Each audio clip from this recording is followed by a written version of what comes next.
So, this week's subject, this week's topic, are you an overthinker? Sometimes we can theorize things so much that we forget how and why there is a need to apply it in the real world. So today we're inviting you to explore how we can take the concepts of Eastern wisdom and apply it in practical ways in our modern lives. And to help us on this journey is Shyam Govinda. He's chair of the Bhakti Yoga Center in Crawley. Big shout out to Crawley. I'm a Crawley boy myself, and Kush Limbache has just joined, says he's tuning in from Crawley. Shyam recently concluded a 16-year in telecommunications, 16-year career, and he's now practicing as a spiritual and mindset coach. While developing a local community of over 200 volunteers and members, he's led the establishment of a spiritual center of education and devotional practice. Shyam is passionate about making the benefits of spirituality accessible and relatable to the modern world. With his study and practice of the ancient wisdom texts of India and extensive experience with developing communities over the last 17 years, he also creates and shares online content to reach a wider audience. If you haven't already, go and check his Instagram out. I'm always loving the reels that are up on there. And I've attended the Bhakti Yoga Center myself for a number of years. And it's a brilliant place where a lot of amazing people come together. So go and visit the Bhakti Yoga Center when you have a chance as well. Hi, Shyam. Thanks for joining. It's nice to have like a familiar face to have this conversation with. So it's nice, isn't it? Local lads. Thanks for joining us today, man. So just for everyone who's new or who hasn't come on to the Wisdom Talks before, tell us a little bit about your journey on the spiritual path and how that relates to the Bhagavad-gita that's brought you to where you are today. Sure. Before I begin, is it possible that I can just get a few of you to come off switch your camera on, just wave? I just want to see who's online.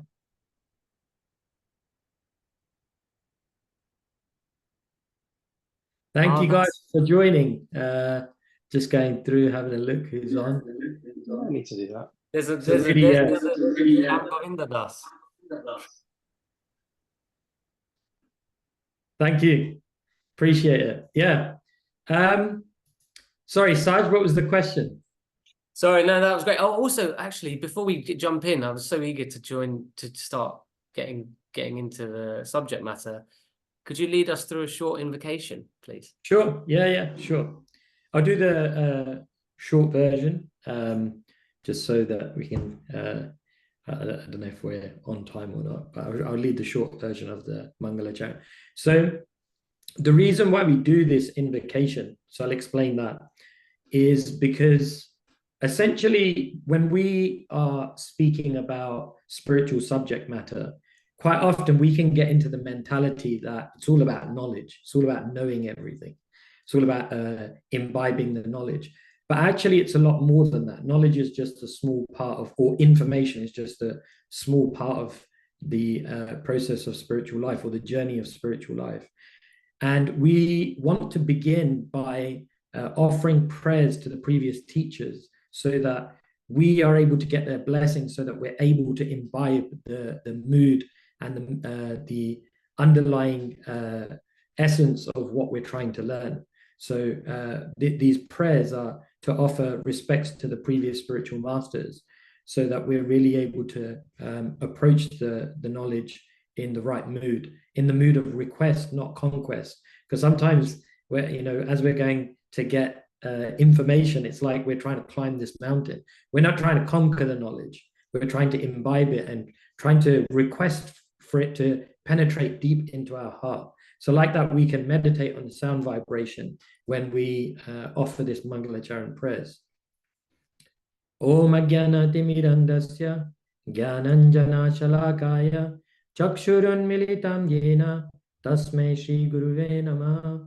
Nama Om Vishnu Padaya Krishna Preshthaya Bhutale Srimate Bhakti Vedanta Swaminiti Namine Namaste Saraswate Deve Gauravani Pracharine Nirvishesha Shunyavadi Paschyata Deshatarine. Jai Shri Krishna Chaitanya Prabhu Nityananda Shri Advaita Gadadhara Srivasadi Gaura Bhakta Vrinda Hare Krishna Krishna Krishna Hare Hare Hare Rama Rama Rama Hare Hare.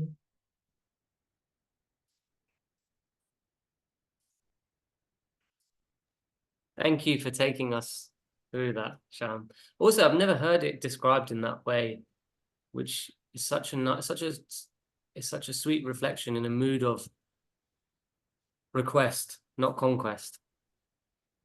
Because we all think we're on this spiritual conquest.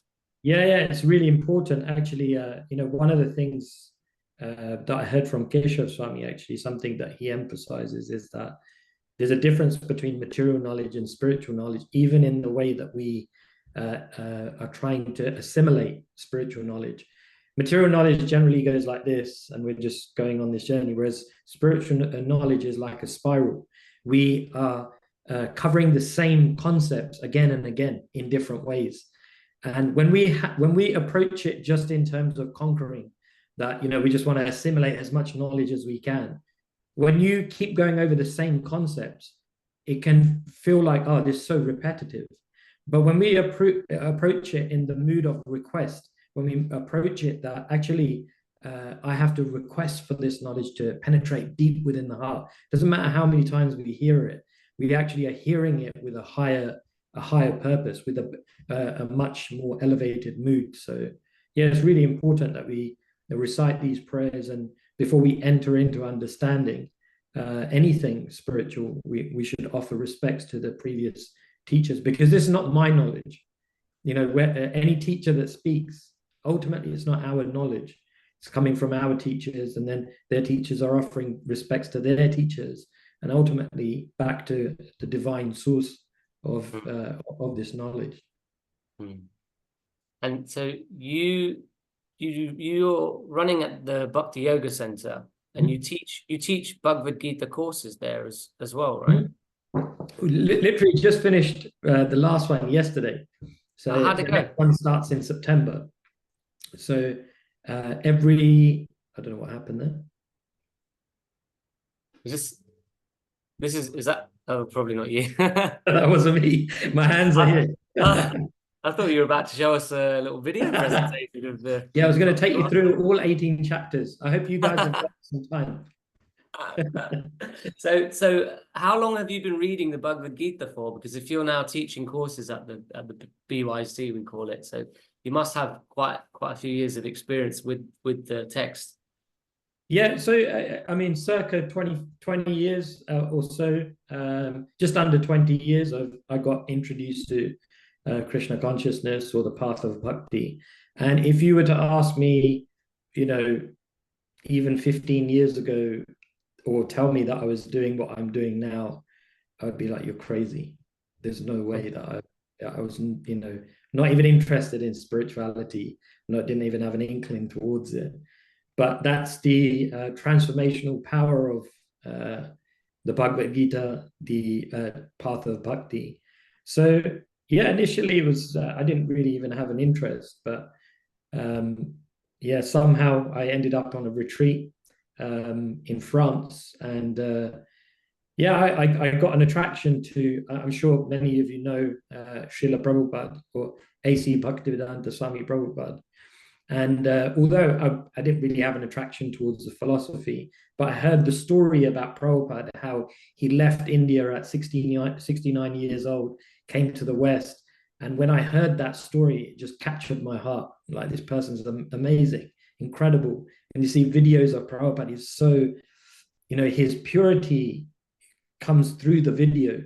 So initially I was inspired by him. So when I came back from this retreat, I came back with this mood that, I want to do something for Prabhupada, I want to do something, I want to give something back to him. And I was very, I wouldn't even call myself a beginner. I was not practicing in any way. I was, in my early to mid 20s. And I just wanted to do something, even though I wasn't a good example. myself. So it was a very naive kind of enthusiasm. And then that kind of progressed on to me becoming frustrated with the position I was in. I was trying to enjoy materially carrying on with life that I had known it, and also had this newfound spiritual path. So it was kind of like trying to stand in two different boats. That's impossible. You try and put your foot in one boat and another foot in the other boat. You're not going to be able to balance. So you have to make a decision. You have to commit to something. So then, I committed to actually trying to practice properly. And eventually I became inspired enough to start organizing programs locally in community centers. And just through that consistency and obviously help of a few others, our community started to grow. And over the period of many years, our community started to grow from 10 to 20 to 50 and so on. And in 2013, we opened a local center. And it's just carried on growing from there by just the sincere service of the people that are a part of the community, that are trying to imbibe spiritual life themselves and also give it to others. So in a nutshell, of course, like anyone on this call, if someone was to ask you to summarize the last 20 years of their life, it's really difficult to include everything. But in a nutshell, that's kind of how things went. Thank you so much. I actually, from my own personal experience, I attended a sangha at the Bhakti Yoga Center for a number of years, where guys I went to school with, Hazelwick, I went to a school called Hazelwick, and we went to school together, came up through uni, and then we were living this very material life at the time. And then we became spiritually inquisitive around similar times. I was a bit later, but I remember we used to sit every Tuesday evening together to read the Bhagavad-gita. And that, I would say, has been like instrumental to me being able to just take and relate to the knowledge in a meaningful way. Like when you do it as a community, because otherwise on your own it's quite difficult. Absolutely. I mean, that was probably one of the biggest learning points before we opened the center. Prior to that, we would hold big programs, and if 50 to 80 people turned up, we'd be like, oh, that's a successful program. But then the next week there'll be like 5 or 10 people in the room, and we realized quite quickly that actually real success is about consistency. It's about how many people came to the program the week after, and the week after that, and the week after that. That's the true sign of success. It's not about numbers. And the combination of coming together in a group and studying, and not just studying, but also studying in a way that I am preparing to explain this to somebody else. When you study like that, the mood in which you approach the knowledge is completely different. You have to really understand and absorb what you're reading. And so a combination of that, studying with the preparation to present to others, so you can form a group like that, but also serving, because there's a verse in the Gita where Krishna says, Tadvidi prani patena pariprashtena sevaya upadekshanti te jnanam jnaninas tattva darshana. So Krishna explains that one should try to learn the truth by approaching a spiritual master. And he says 2 things. He says, inquire from the spiritual master and render service. So what Krishna is explaining there is that in order to progress on the path of self-realization, we need to assimilate knowledge, but we also need to serve. And that's what a community really helps us to do. And that's the whole idea of don't overthink the Gita. By not overthinking, I mean, we should completely try and absorb ourselves in the understanding, but don't make it just about thinking. Don't make it just about armchair philosophy where we just sit and, we don't really engage and use the knowledge of the Gita in a practical way where we can actually start offering something back in the world. So that was a real huge lesson that came out of forming the community. What you said there really struck a chord with me, where you talked about assimilating the knowledge in order to serve. And a lot of the times we accumulate, and there's all of this spiritual knowledge or all of this knowledge from reading the Bhagavad-gita, but we seldom create opportunities or experiences for ourselves where we're able to live that wisdom in some kind of way through like a shared experience with others.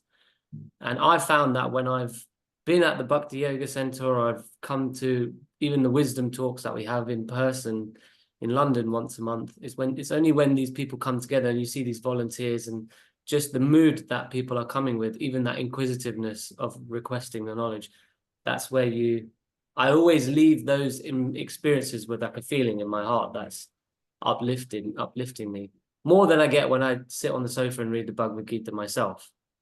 Yeah, definitely. And I think, a really important thing that I guess is really, at the heart of progress in spiritual life is that we need to understand that the motive and the reason why we may have begun, it shouldn't remain the motive throughout our life. So we may have come to the path of, bhakti or the teachings of the Gita, for one of the 4 reasons that Krishna mentions in the Gita. So just for everyone's benefit, in case you haven't come across it. So Krishna says one may approach him or spiritual life for one of 4 reasons. First is when you're distressed. Naturally, when you're distressed, you look for alternatives. You look for some answers from a divine source. So naturally, one would approach Krishna or God because you're distressed. Another is because we desire wealth. Naturally, if I'm having money troubles and I want more money, I'll pray for it, or one would pray for it. And then the other 2 are where one wants knowledge, and then the other one is liberation. And so of the 4, the most common is that one would approach because they're distressed. So, essentially we look at spiritual life as something that gives us peace. We come, we quite often have kirtan programs around the world, and many people come because they're just like, this is just a bit of peace and quiet from the crazy life that I'm living now. And that's totally fine. There's nothing wrong with that. Even Krishna says that happens. But if our aspiration is that, week in, week out, that is the reason why I come, that's not okay. And we have to have an aspiration where our motive changes. And that motive has to slowly transform to a motive of self-realization. And it goes hand in hand that both it's our own responsibility, but it's also the responsibility of community members. And this is the power of community, is that when someone comes with this motive of, for example, distress, now the community members who may be a little bit more experienced, they understand that people are coming for this reason. But through the friendship, through the affection that the community members provide, through the guidance that they provide, you can help people move from trying to approach spiritual life in a distressed state to more of a motive of self-realization. I'm actually looking for the purpose of life, that I'm actually looking to practice bhakti in a way that I can love Krishna, that I can actually understand who am I, what am I supposed to be doing in this world, what is my nature, what is my swadharma, and how can I align that with my sanatan dharma, what is my material duty in life, and how can I align that with my spiritual duty. So we have to raise the bar. We can't just constantly just be going to our place of worship just to find some solace, which is okay. It's okay to do that, but it can't remain like that. Yeah. I'm glad you said it's okay, because I think I've gone from a place of coming from a place of distress and then finding myself wanting to attain that knowledge for self-realization, but then slipping back at points. And it's kind of, it's like you said, it's like, it's not linear. It's never linear, is it? And you go through different motions of it. But where do people on this call, on the Zoom, if you guys were to drop a message in the chat, from what place have you approached the Bhagavad-gita, if you have, or are you thinking of approaching the Bhagavad-gita of those four that Shyam described? So we had distress, wealth, was it knowledge, and self-realization? Yeah. Okay, Raji's put grief, which is I actually met grief is a really interesting one, because I remember meeting somebody at the Soho temple once whose father had recently passed away, and I offered my kind of condolences, and he used his perspective on the Bhagavad Gita about how the soul is timeless and indestructible, and he said it helped him a lot through that period, you know. So we've got more. Actually, what you just said there is a really interesting point, because, you know, quite often when we lose a loved one, you know, people will have this misconception that somehow over time I have to shrink my grief, and somehow that grief shrinks, and therefore, like, the person's memories and the person's void in our life becomes smaller. And that's actually incorrect. The void is always the same. If you lose a loved one, that grief, the size of that grief is always the same, but the container in which that grief is sitting gets bigger. So when we develop our spiritual understanding, when we develop our understanding of the Gita and who we are in relation to this world, in relation to the people that we may have lost, you know, the cup may be this big in the beginning, housing my grief that's this big. But as my understanding develops, the grief stays the same, but the container gets bigger. And therefore, it's not that, you know, that loss becomes less significant. The loss is the same, but we grow to really cope with that grief. So yeah, the Bhagavad Gita is an incredible book that helps us to be able to find real perspective. Yeah, that's a really beautiful way of putting it and understanding it. Our spiritual capacity increases. We've got a lot of people who shared their approaches, knowledge and question who I am, why I'm here, knowledge of self-realization. So a lot of knowledge and self-realization. So we see like a lot of people today seem to be approaching the Bhagavad Gita from the place of knowledge, wanting to acquire knowledge. So what measures can someone take when reading the Bhagavad Gita, approaching the wisdom of the Bhagavad Gita for knowledge, not then overthink it? I'll approach this question in a very different way that I think a lot of people may not necessarily think about. So in the 13th chapter of the Gita, Arjun asks Krishna a question right at the beginning, and he asks him to explain different things like nature, the enjoyer, the field, the knower of the field, knowledge, and what is the object of knowledge. So he asks him about these 6 different topics. And it's really, and then Krishna goes on and explains all those different subjects. And when he speaks about knowledge, because Arjun asks, what is knowledge? And it's really interesting. The first 2 things that Krishna mentions, and most of them are like this, he mentions many things, and I don't know them all off by heart. But the first 2 things he mentions is humility and pridelessness. And now, we often think of knowledge as information, that, you know, it's just assimilating information. But Krishna is explaining that knowledge is humility, knowledge is pridelessness, qualities. So when we, we should shift our understanding. When we say this person is knowledgeable, we should say this person is knowledgeable if they have humility, if they're prideless. You know, we quite often don't think of knowledge like that. And that's why the understanding of the Gita. So I don't know if you've ever covered the 3 concepts of Sambandha, Abhideya, and Prayojana.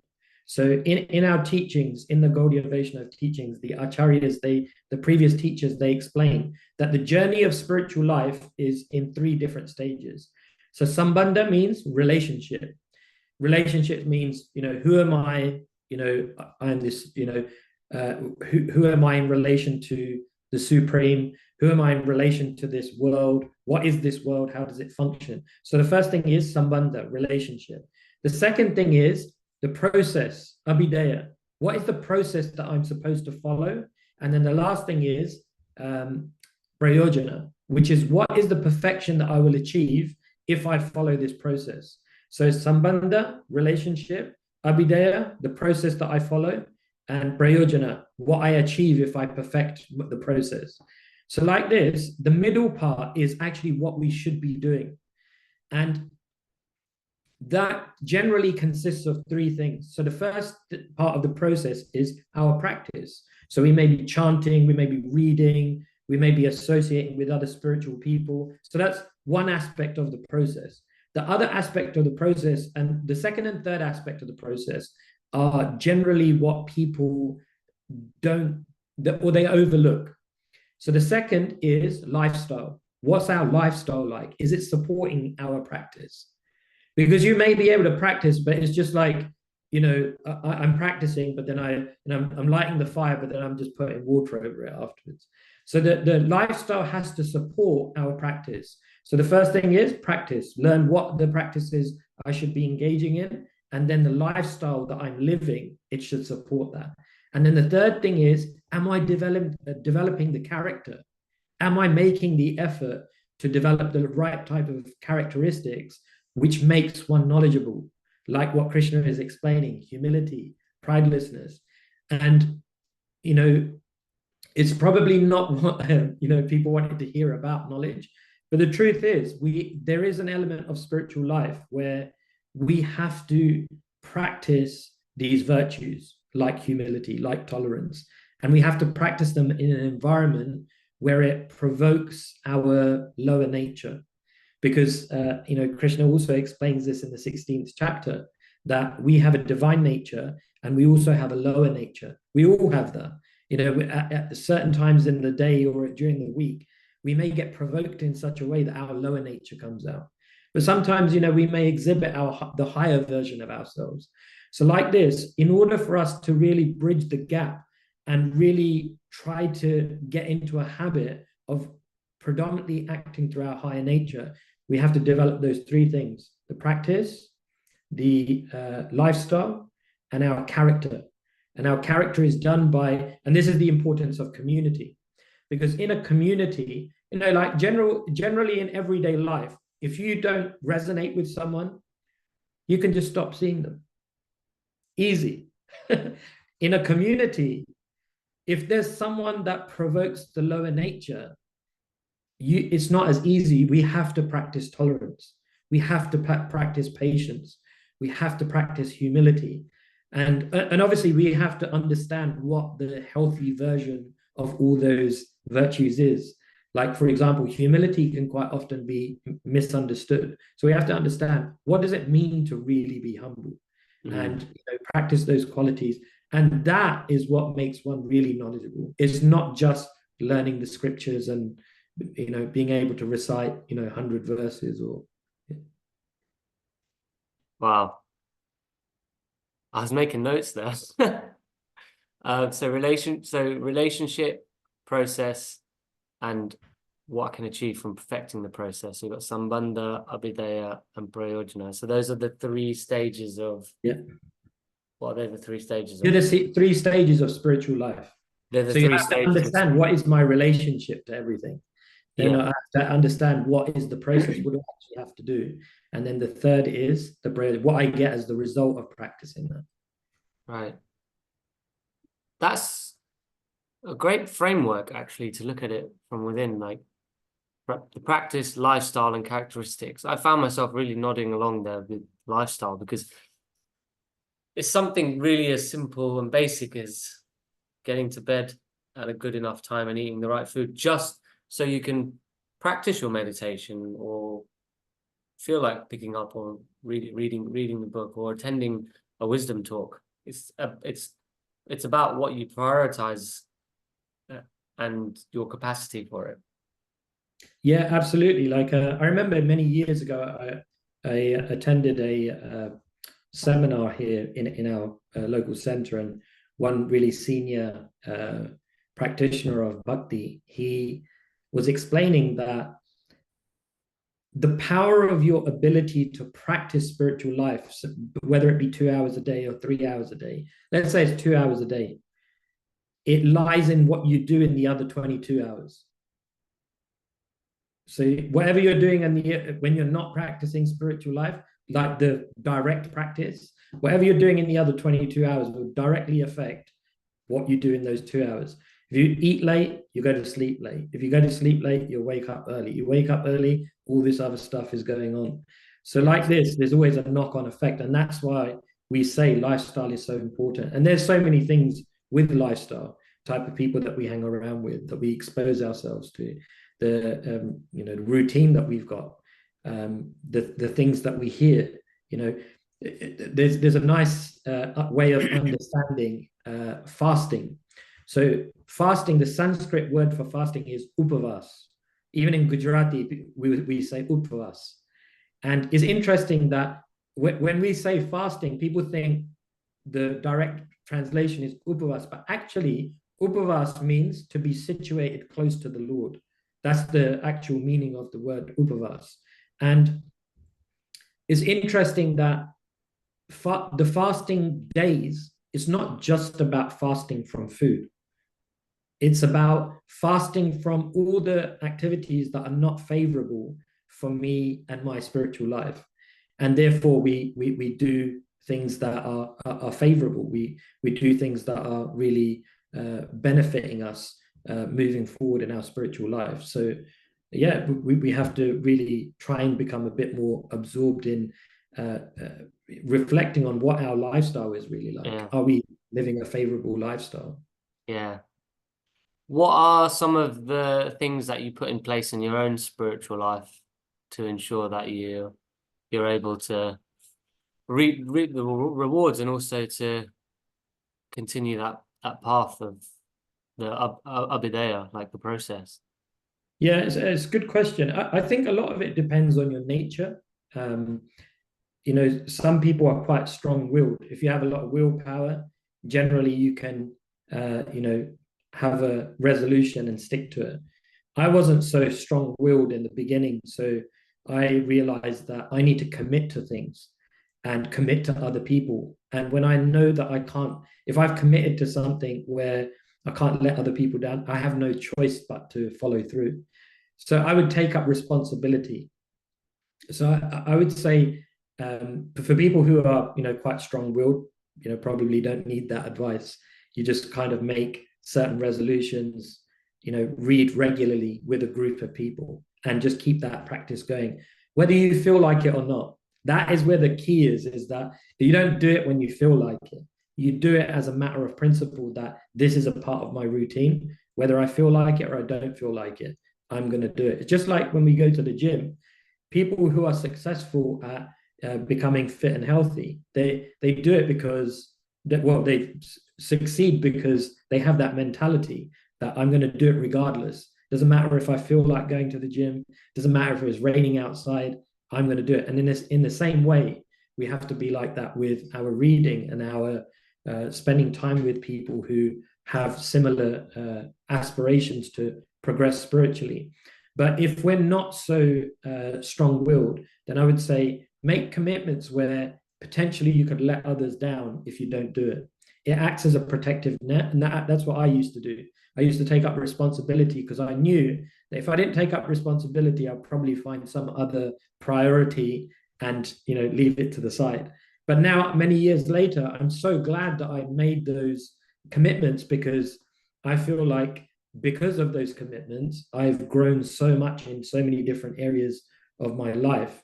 And that's thanks to taking shelter of the process of bhakti. So, we have to really just commit to things and stay disciplined. It's no different in the sense of what, a lot of what we hear on podcasts, that do it on days when you don't feel like it. That, it's difficult, but that's what really leads to our prosperity. Yeah. Yeah, I always likened the guys who I was part of the Sangha with. They were like barriers that you have up when you go bowling, like you have those barriers on the side of the lane, because we all kept each other accountable. And I've been through that with some friends in the past. I did this with Radha Govinda once. We used to only text each other once a day, and it would just be to say that we were awake in the morning. So like I'd get a text from him and he'd say up, and then I'd say up, and then that was it. I wouldn't talk to him. So we did that during lockdown. Yeah, that's great. Yeah. And it just worked. It just helped. And then obviously you find a rhythm, and you don't need to do it for the rest of your life. But that's I found that to be really helpful. I've seen on socials, one thing that you do with your partner, with Kishore, is you plan your meals in advance. So for that, you sit down and you say, right, this is what, and I've actually gone from that was inspiring to me, because I used to struggle because I used to cook as I went along, and then you've got that whole rigmarole of, oh, what should I make tonight? Let me find a recipe. But that eliminates so much from the week of having to overthink, and it just makes everything more easy. Tell us a little bit about that process, because I enjoy watching some of those videos. Yeah, I mean, I have to be honest, it's usually my wife trying to make a schedule of eating something healthy, and me giving an input like pizza or lasagna. So I don't really have much positive input. I'm just trying to sneak in an unhealthy meal every now and then. But that's the cheat meal. That's the cheat meal, isn't it? That's it. Yeah. I mean, yeah. And to be honest, there's actually a lesson in that, in the sense that we have to recognize where our growth areas. We shouldn't be unrealistic. So we don't want to go from 0 to 100 overnight. We pick something and we say, yeah, this is the area that I'm going to grow in. So generally in spiritual life, the first stage is hearing. We have to hear. If we don't hear, then we don't get a different perspective. But just through the process of hearing, our faith develops. So in one of the previous teachers, his name is Vishwanath Chakravarti Thakur. He wrote a book called Madhurya Kadambini. And in this book, Madhurya Kadambini, he explains all the different stages and what happens at the different stages. So the first stage he explains is the stage of faith. So we may have heard one talk that inspired some faith in the practice of bhakti. And so from that faith, we then go on and start spending a bit of time around. We might join this Think Gita podcast regularly. Let's say that's the next stage, which is association. It's called sadhu sangha. You hear from other people who are more experienced than us. So that's the second stage. And through this process of hearing from practitioners who are more experienced than us, we go to the third stage, which is called bhajana kriya. Bhajana kriya means I now start to practice. Now, bear in mind, all these stages, they're increasing levels of faith. So when your faith increases from the first stage, you start to spend more time around practitioners. When your faith increases even more, it starts to increase even more. And it's not like we've now transcended the other stages. We carry on doing those as well. So then the third stage is now I'm practicing. Practicing means I develop the practice, I develop the lifestyle, and I try to develop the character. Then the fourth stage is we go through the stage of anartha nivritti. Anartha means that which has no value. Things like lust, envy, pride, greed, anger, which is within the heart. And this is why we have to see spiritual life as an internal thing. Because of course, there are many enjoyable things about spiritual life. But ultimately, spiritual life is an internal thing. We want to grow internally. And when we're practicing, all these internal unwanted things that we have, lust, envy, pride, greed, we may all have them to varying degrees. We want to get rid of them. And then this fourth stage is precisely that stage where we're purifying. We're actually cleansing the heart of these unwanted qualities. I don't know why I went on to that. What were we speaking about? Sorry, I'm getting a bit of a brain. I was asking about the food, the planning that you do for the week ahead with the food, and we spoke about cheat meals, and then you said how there's actually an important lesson in that. And Yeah. So yeah, we have to recognize that we have these propensities to follow our lower nature. And when we recognize that this stage of anartha nivritti, what it's like is that if you went up to a little, like a shallow pond, and you put a stick inside and you hit the bottom and you started stirring it, what happens? The clear water now becomes murky because all the dirt is rising to the top, right? And in the same way, at a certain point in spiritual life, it goes from being this thing where we may listen to a really entertaining class by a speaker. We may go to a kirtan where it's like amazing, we're like in ecstasy. But real spiritual life begins when we start seeing all the unwanted bad qualities that we may have in the heart. And that's why it's so important, again, to be a part of a community, because we become a lot more we're able to perceive that lower nature more. And just like with the cheat meal, we can also cheat ourselves where we may act upon those bad qualities.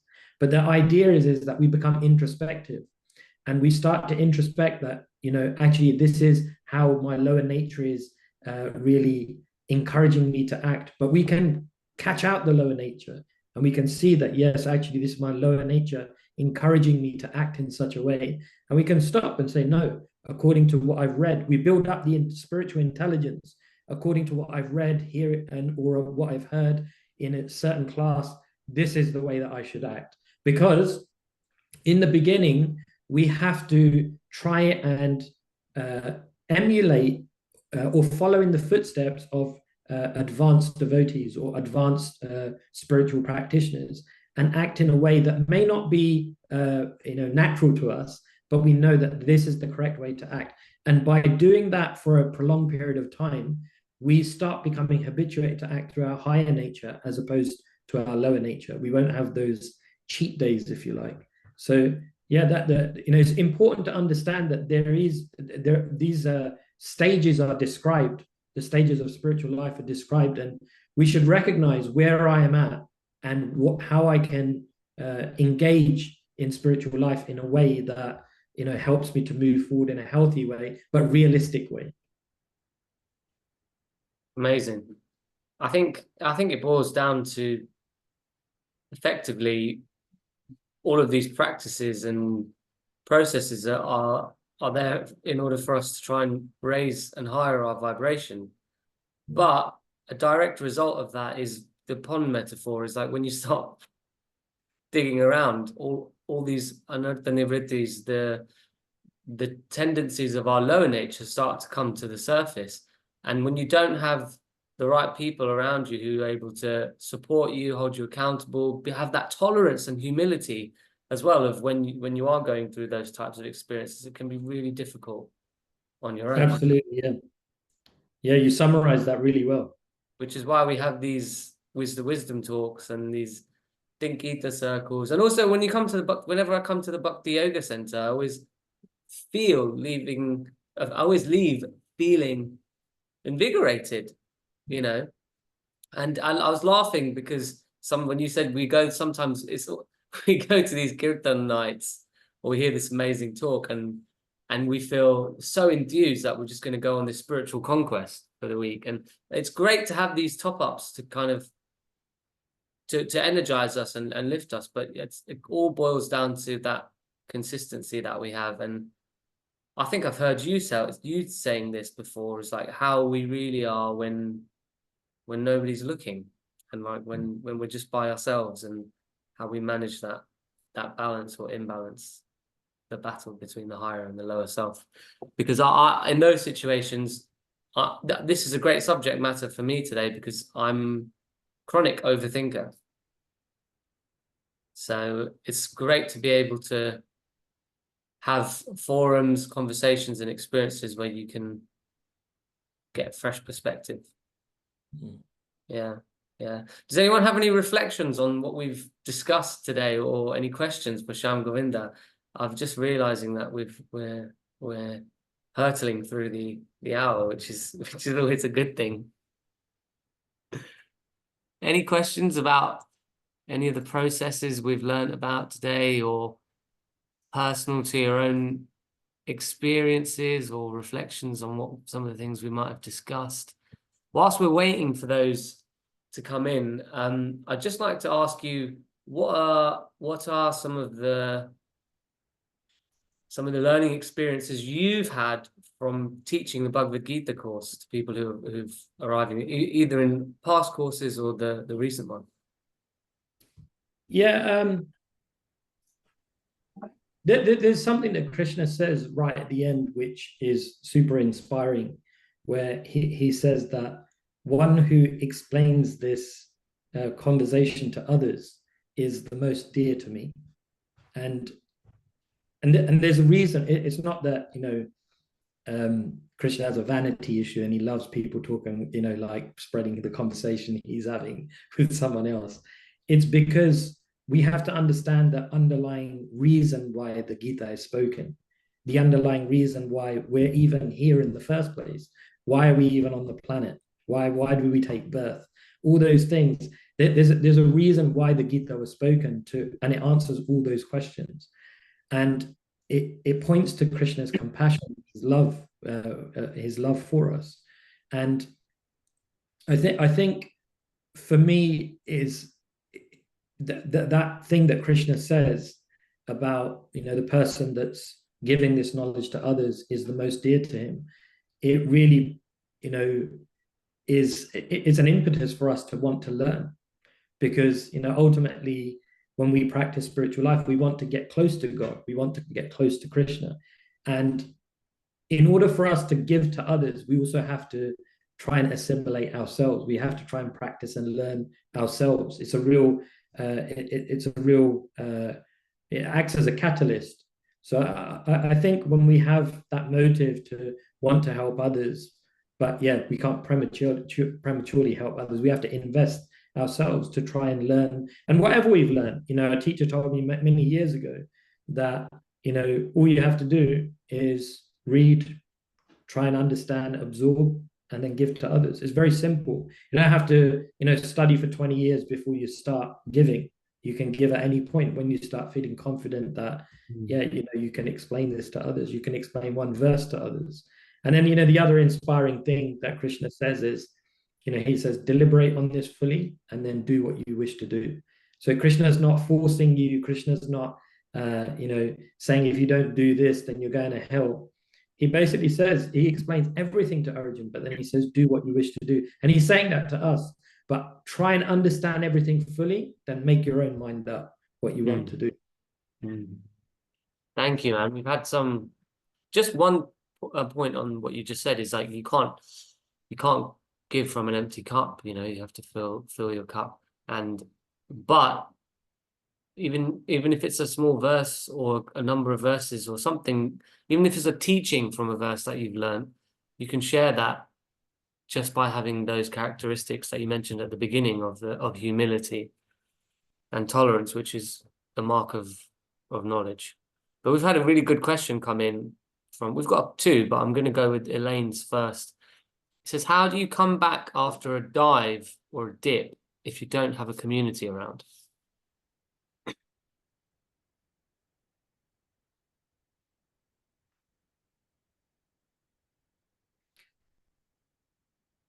I'm going to be a little bit awkward and say, it's probably not something you want to hear, but if you never had someone to give you something that you needed, you become that thing that other people potentially need. Because there have been many people, over history, and it's not that, they were exceptionally special people. Of course, everyone is unique and special in their own way. But I find that if that burning desire to understand, to grow, to develop is there, then obviously the world has changed now. So online resources are there. So, there's always the opportunity to come online and ask questions and to associate. So that's there.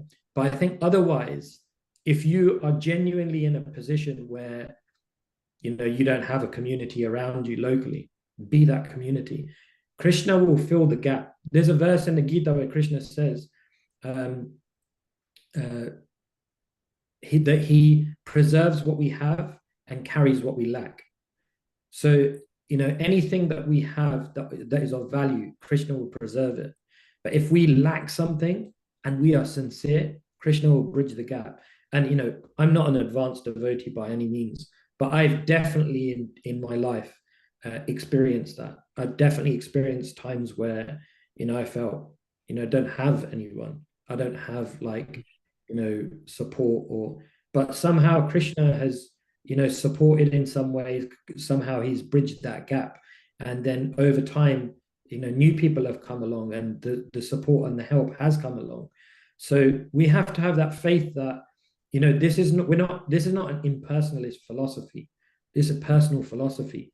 Just like, we should think of Krishna as our ultimate well-wisher, that, when we pray and we pray from our heart, Krishna is listening. He is there within the heart, and he knows what you're feeling and what your desires are. So if that desire is a really burning desire, and we may think there is no community, do what you can, do the best that you can, and try and create that community. And Krishna will help, no doubt about it. So, and now it's a lot easier than maybe a few, decade or so back. We have Zoom, we have so many online resources. So it may not be what you want to hear, but sometimes you get put into that position because you're supposed to be the person that creates the community. Yeah, thanks for that. I hope that was helpful, Elaine. She's nodding along. Thanks. Yeah, thank you. Sorry, can I just react? Of course. Yeah, thank you. That's exactly what is so scary to me, because I'm, in the way that I practice it, I feel alone. And my teacher is online also. That's how I came. And now I'm doing the Gita circles also online. Yeah, that thought. And my teacher said as well, start giving. And it's really scary because I feel I know nothing to be able to give yet. It's funny, actually, Elaine, that, quite often in life, especially spiritual life, you may be surrounded by 50 people, but you could feel more lonely than when you're on your own. Sometimes that life can be like that.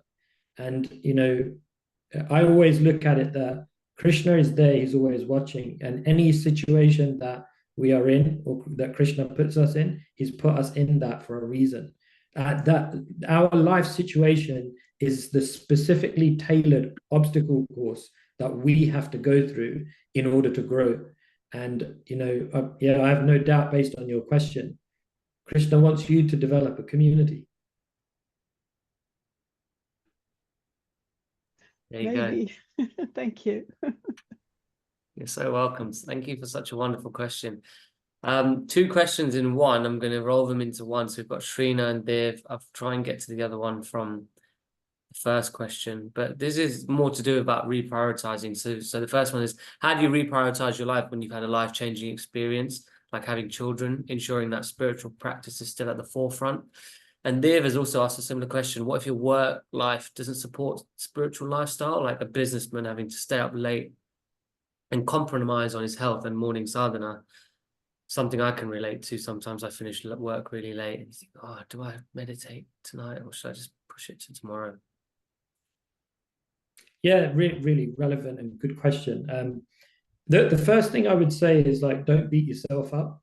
Sometimes we look at our situation and it's not ideal, but we can have aspirations that, in 2, 5, 10 years time, I want to be in this position where, I am able to practice spiritual life with a lot more absorption, but we may not be in that situation right now.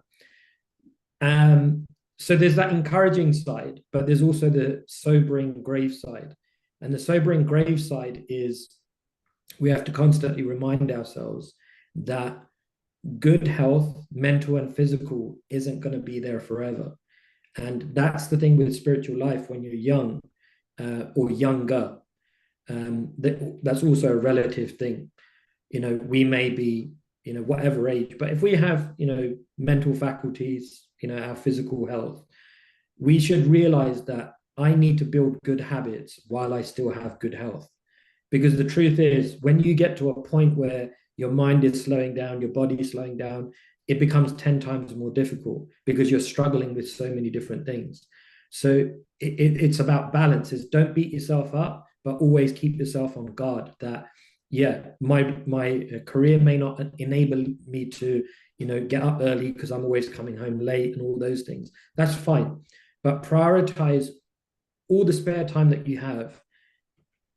Break it down and look, where can I invest in a consistent, steady habit? There's a really important phrase that Prabhupada uses where he says that, how can one judge one's devotion? It's like asking himself the question, and then he answers it. He says, by one's steadfastness and by the merciful vibrations emanating from one's mouth. So steadfastness means, it's not like, I could chant 64 rounds on my beads, which takes like 8 hours, 3 days in a year. But for the other, 362 days, I don't chant anything. That's not very good.